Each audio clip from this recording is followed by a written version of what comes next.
لا صلاۃ لمن لم یقرأ بفاتحۃ الکتاب، کہ اس کی نماز ہی نہیں ہے جو سورۃ الفاتحہ نہیں پڑھتا۔ طحاوی شریف شرح معانی الاثار کی جو احادیث ہم نے پڑھی ہیں وہ 1302، 1300 نمبر، 1292 اور 1294، یہ 4 احادیث ہم نے قرات خلف الامام کے مسئلے پر سنی ہیں کہ امام کے پیچھے قرات کی جا سکتی ہے یا نہیں۔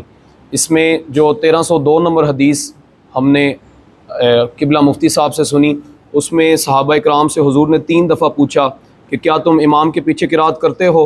تو انہوں نے کہا کہ ہاں حضور ہم امام کے پیچھے قرات کرتے ہیں۔ تو حضور علیہ الصلوۃ والسلام نے فرمایا کہ تمہیں امام کے پیچھے قرات نہیں کرنی چاہیے۔ اس کے علاوہ آگے ہم نے ایک اور حدیث پاک سنی، سورۃ فاتحہ پڑھی جائے گی سوائے اس کے جو امام کے پیچھے نماز پڑھے، یعنی جو پہلے ہمیں بتایا گیا وہ منفرد جو بندہ اکیلا نماز پڑھ رہا ہے وہ سورۃ فاتحہ پڑھے گا، مگر جو بندہ مقتدی ہے امام کے پیچھے نماز پڑھ رہا ہے وہ امام کے پیچھے سورۃ فاتحہ نہیں پڑھے گا۔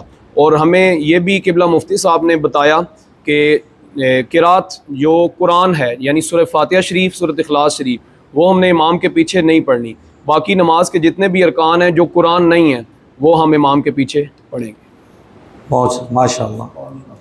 1292 حدیث نمبر ہے، اور راوی ہیں حضرت ابو ہریرہ رضی اللہ تعالی عنہ، فرماتے ہیں رسول اللہ صلی اللہ علیہ وسلم نے ارشاد فرمایا کہ امام اس لیے بنایا جاتا ہے کہ اس کی پیروی کی جائے، تو جب وہ قرات کرے تو کیا کرو؟ خاموش رہو۔ طحاوی شریف 1294 میں ہے، راوی ہیں حضرت جابر بن عبداللہ رضی اللہ تعالیٰ عنہ، ارشاد فرمایا من کان لہو امام فقرات الامام لہو قرات، جس شخص کا کوئی امام ہے امام کی قرات اس کی ہی قرات ہے۔ ٹھیک ہے جی، تو یہ 1292، 1293، 1294، حدیث نمبر 1300 اور 1302، ٹھیک ہے جی۔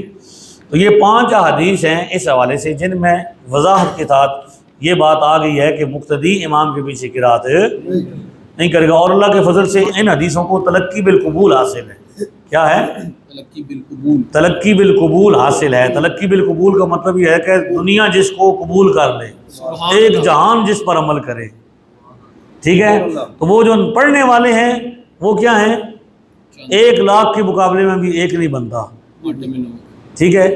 رفع الیدین کرنے والے، امام کی پیچھے قرات کرنے والے، ہاتھ سینے پر باندھنے والے، اونچی آمین کہنے والے، ٹانگیں چوڑی کرنے والے، جتنی حدیثوں پر عمل کرتے ہیں ان کو تلقی بالقبول حاصل نہیں ہے۔ اور امام کی پیچھے قرات نہ کرنے والے، ہاتھ ناف کے نیچے باندھنے والے، آمین آہستہ کہنے والے، رفع الیدین نہ کرنے والے، ٹھیک ہے، یہ وہ مسلمان ہیں جن حدیثوں پر عمل کرتے ہیں ان کو تلقی بالقبول حاصل ہے۔ سبحان اللہ۔ کیا حاصل ہے جی؟ تلقی لکھ لیں، تلقی قبول۔ یہ محدثین کا ایک ٹرم ہے، ان کی اصطلاح ہے۔ حدیث جو ماہرین ہیں محدثین وہ یہ استعمال کرتے ہیں کہ اس حدیث کو یا اس روایت کو تلقی بالقبول حاصل۔ بھائی ایک بندہ جھوٹ بول سکتا ہے، 2 بول سکتے ہیں، 10 بول سکتے ہیں، 15 بول سکتے ہیں، لاکھوں کروڑوں لوگ تو جھوٹ نہیں نہ بول سکتے۔ سبحان اللہ۔ تو یہ ان حدیثوں پر جو عمل کرنے والے لوگ ہیں وہ کیا ہیں؟ اربوں خربوں میں ہیں، ہر دنیا میں، دنیا کے جس کونے میں چلے جائیں کثرت سے زیادہ آپ کو دستیاب ہیں۔